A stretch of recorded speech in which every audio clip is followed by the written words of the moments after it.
really? But he's also very humble. From the day I met him, yesterday, everything he said and did was giving me the sign or the signal that he is humble. Okay? This is free recommendation or? I'm just telling you the truth. Okay? I have met thousands of people in my life, Muslim and non-Muslim.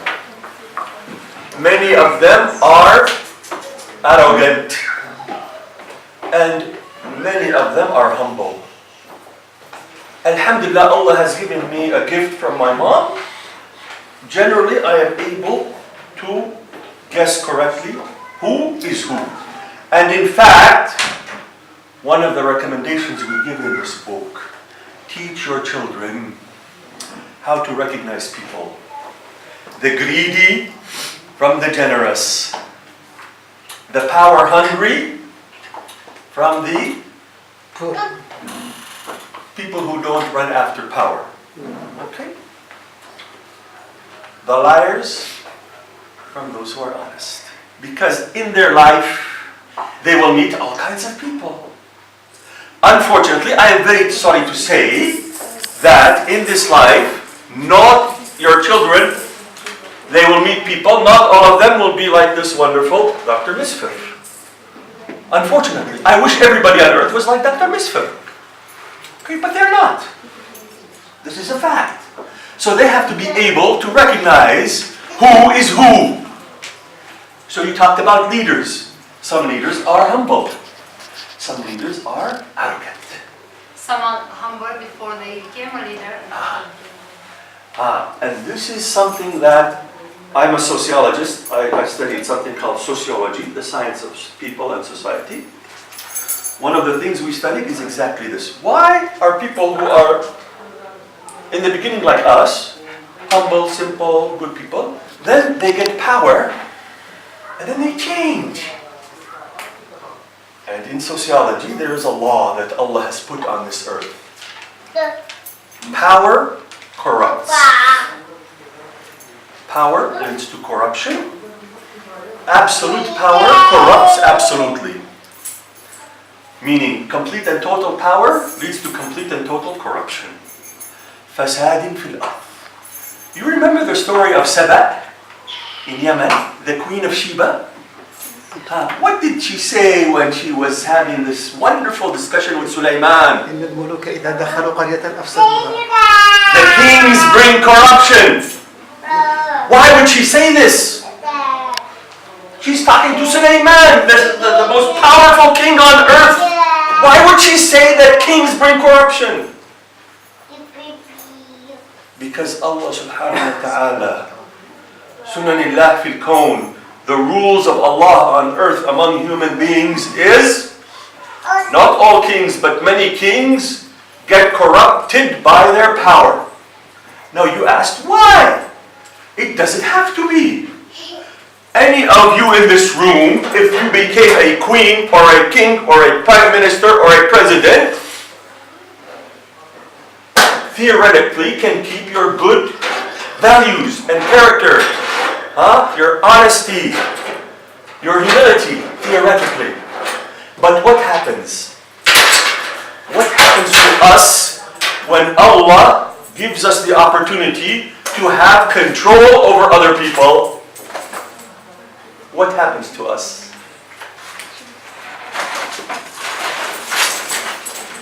We get influenced and we get deceived by the material world. Ighra'at. Things that attract us and deceive us. I will say something very upsetting to women. You wonderful women, I will ask you a question. Tell me about jewelry. Tell me about jewelry. Is it bad or good? You like it or you don't like it? If you have one earring, do you want two? If If you have one necklace or 5 or 10, you want 20 or 50? Okay. There are things on this earth that attract us. Okay? Man or woman, big or small, wise or foolish, there are things that attract us, especially material things. Good reasons, bad reasons, that's a different story. But let's go beyond material things. Let's talk about immaterial things like power or fame. Ash-shuhra, fame. Power, al-quwwah. Okay? These things are not touchable, right? But they influence and have an effect on society. When somebody is very famous, like who is the most famous person in Romania or people in Romania? Who? Now, alive? It depends. Usually the president. President, okay, politician. Any singer, actor, We have many. rich person, Simona Halep. okay? When these people say something, do people listen? Yes.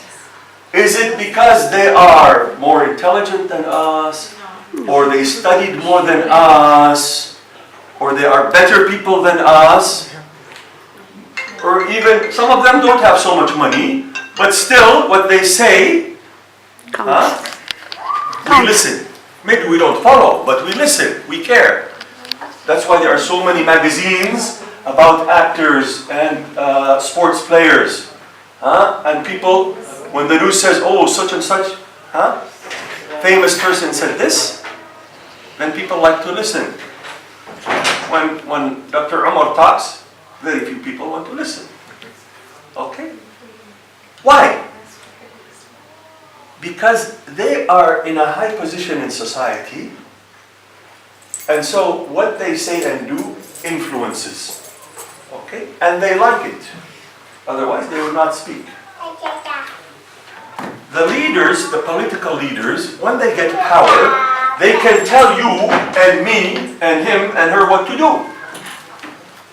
Now, that kind of ability, that kind of power, is very intoxicating. It is like alcohol. It is a drug. You see, none of us here drink alcohol. Alhamdulillah, I think. Yes? We drink tea, we drink coffee, okay? But la samahallah. One of us tried alcohol. They like it, they try more, they like it more. Then they become what? Addicted. This is power. Power is addictive. So even though they may start out okay, even though we may start out non-alcoholic, but once we start it, it becomes so attractive, it becomes part of us. It becomes part of our personality. It becomes part of the way we think. And unfortunately, the problem is not just inside the king or the queen or the prime minister or the president, the people around them. Remember I talked about honesty and justice? Okay. If you, inshallah, will become Prime Minister of Romania, what kind of people are your advisors and supporters and those who tell you what to do? What kind of people? Named by the party. For example, the party has a lot of influence. The party wants to get power and influence. Even if you are good, maybe the party has some other ideas. So it will bring people to use your power for their goals. Of course. So many people who are leaders, even though they might be good originally, the people around them are telling them things that make them become more arrogant and more self-centered. Selfish. It is about them. You see, there's a difference between saying, you mentioned Prime Minister of Malaysia. Najib, yes. The former Prime Minister, Alhamdulillah, Allah got rid of him. He's in jail now. He's in jail because he's a criminal. But when he was Prime Minister, if you look at his speeches, he will say, I built a new road for Malaysia. I made Malaysia more wealthy. I am going to make a huge train system to Singapore. It is about who? Now, you look at another president of another country that is close to Romania who says, our country wants to serve its people, and we are, as a country, doing projects to help people. So, it becomes about the country, about the people, not about the leader. If I want to be a good leader, I will try my best to say to people, we have accomplished and achieved and progressed and done good things. But if I am an arrogant leader, a very selfish leader, I will always talk about myself. Now, I have a lot of respect for imams in the masjids. They are absolutely important. But when we do imam training in the United States, we say, Imam, be very careful with what you say. Because if you say, I am the imam and you should do this, it's different than saying, the community or our faith or the needs of society require certain things. Because if you make it about yourself, you will open the door to arrogance. Whether you can see it or not, whether it's conscious or subconscious, whether it is intentional or unintentional, focusing on yourself like many leaders, okay, because it's very hard, most leaders, to become leaders. They have to sacrifice a lot and spend a lot of money and work very hard. So it's an achievement. It is their achievement, or they think it is their achievement. When in fact, first it has to be authorized by Allah, and then there's usually political party and supporters and friends and family. So it is very important for the imam to always make it clear that it is not about the imam. It is about the masjid and the community and the achievements of all of us. Right? So that we don't open the door to arrogance. But most Muslim children are not trained to think this way. We send them to schools which teach them they have to get good grades individually. And they should achieve individually. And they should be successful in school individually. And they should get a good job and get good money individually. This we call in the university individualism, which is a very bad idea, which spread from Europe all over the world. Okay? It is the exact opposite of the Soviet idea of collectivism. Both are wrong. But this individualism makes us teach our children it's all about them. Singular. The Islamic education a long time ago was not about the individual student. It was an effort by the family and the teachers and the masjid and the society, everybody cooperating for everybody's success. This is not how we talk to our children anymore. Most Iraqi parents will tell their child, I want you to be successful. I want you to get good grades. I want you to graduate. I want you to have, to show family honor.